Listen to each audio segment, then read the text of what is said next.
शेतकऱ्याच्या पोरांनो, निराश होऊ नका. येणारं युग आपलंच आहे, विश्वास ठेवा. तुमची बलस्थानं ओळखा.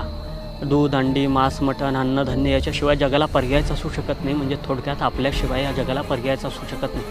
कुणी कितीही जागीरदार असला तरी नोटा दळून खाऊ शकत नाही किंवा डाटा मळून त्याची भाकरी बनवू शकत नाही. येणारा काळ आपलाच येणार आहे, फक्त थोडी तग धरा. कसल्याही परिस्थितीत जगा. जास्तीत जास्त चारा पिकं घेण्याचा प्रयत्न करा. शेळी, मेंढी, बकऱ्या काय पाळायचं त्या पाळा. गोठा तयार करा. खत निर्माण करा. रासायनिक शेती थोडीशी टाळा. शेतीवरती ध्यान द्या. गटागटानं एकत्र या. 50 लोक शेतकरी एकत्र या. गटशेती निर्माण करा. वाहतुकीसाठी ट्रक घ्या, टेम्पो घ्या. काय खरेदी करायचं करा. बाहेर विदेशात तुमचा माल पोहोचा.